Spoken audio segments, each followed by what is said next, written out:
¿Qué tal? ¿Cómo estamos?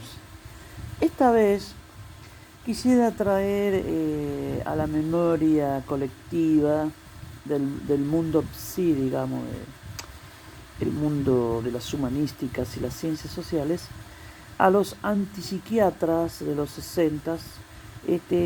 La antipsiquiatría significó, y creo que tiene un potencial aún, una crítica radical a la psiquiatría represiva, digamos, a esa psiquiatría organicista que Lacan tildó de órgano dinamista, como a Henry Hay y otros, o lo que la psiquiatría dinámica de Sullivan, el mismo Pichón y otros tildaron como represivo, organicista, una suerte de darwinismo psicológico, ¿no? Y que fue muy criticado, digamos, en la institución psiquiátrica por los institucionólogos, los contrainstitucionalistas de los 60. Recordemos que acá tuvimos incluso, estaba Pavlovsky ahí, Kesselman, Barenblick, Blecher, Mary Langer, Pichón, todas estas personas son los que introdujeron la psicología en la Argentina, ¿no? Son los precursores.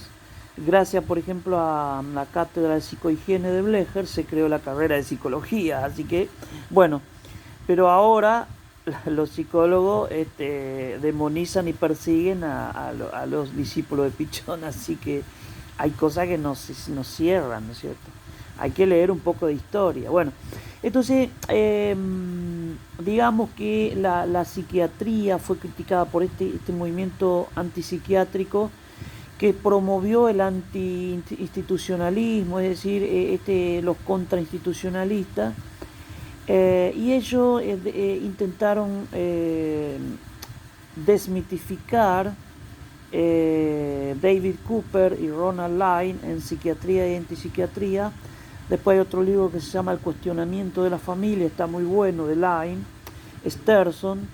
Incluso hubo comunidades terapéuticas en el sur, inspirado por el movimiento antipsiquiátrico. Es un movimiento que ataca el concepto de enfermedad mental como que es una mistificación. Yo no creo que hayan dicho que no existe la enfermedad mental, sino que, por ejemplo, ellos dicen que si vos tratás, dice Line, a un sujeto como psicótico, entonces él reacciona como psicótico, es decir, incluso da el modelo experimental, ¿no? Y habla de procesos, mecanismos que utilizamos para tapar esto en una familia.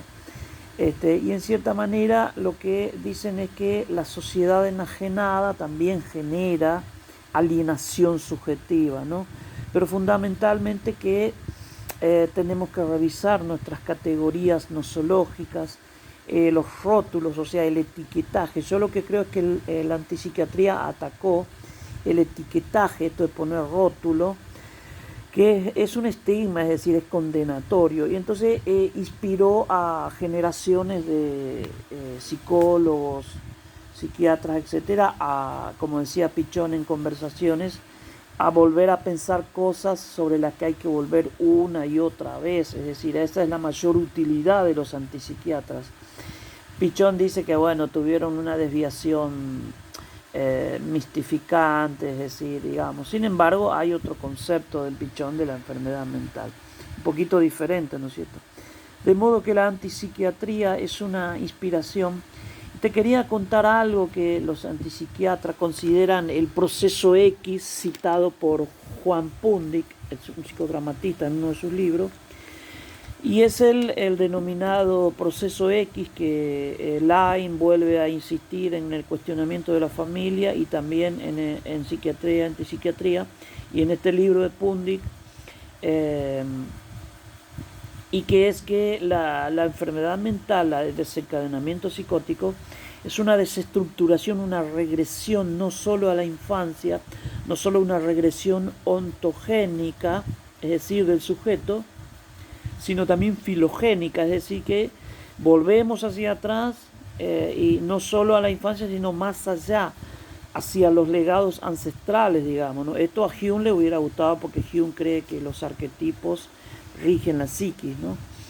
Y este proceso de desestructuración va seguido si el contexto social lo facilita, si lo facilitan las verdaderas comunidades terapéuticas que son contrarios a las instituciones psiquiátricas represivas.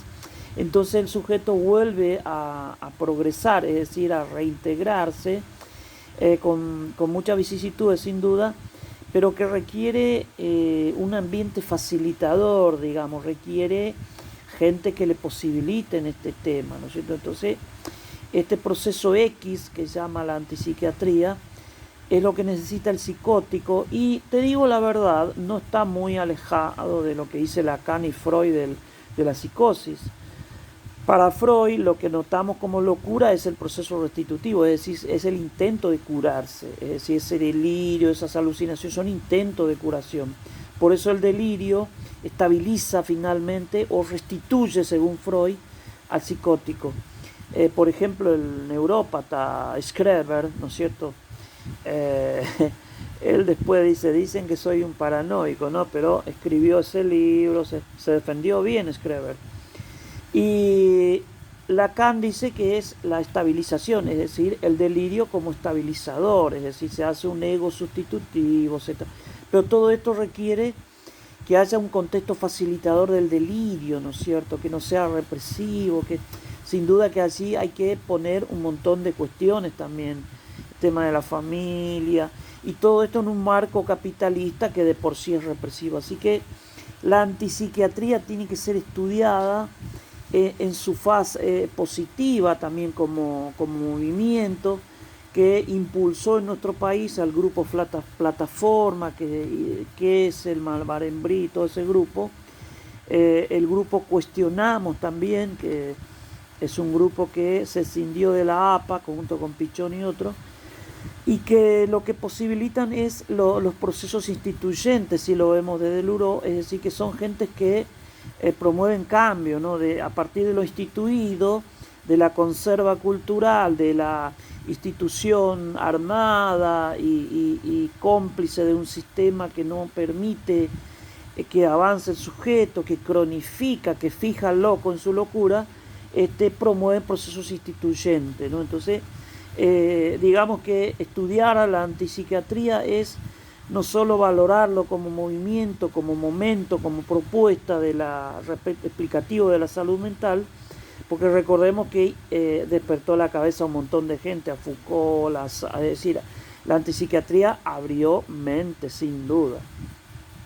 Entonces los procesos de lo instituido, lo instituyente, ese proceso dialéctico es lo que prende y prendió la antipsiquiatría. Entonces hay que transmitirlo, hay que crear cursos heurístico, valorativo, histórico, como quiera, pero hay un tesoro oculto en eso, es decir, que no es solamente que se lo descalifica en el nombre de la estabilización lacaniana de la psicosis, no, es decir, que son modelos, son paradigmas, y recordemos que según Lakatos, los paradigmas son inconmensurables, ¿no es cierto? Son puntos de vista que necesitamos estudiarlo en su diferencia, en su singularidad. Muchas gracias.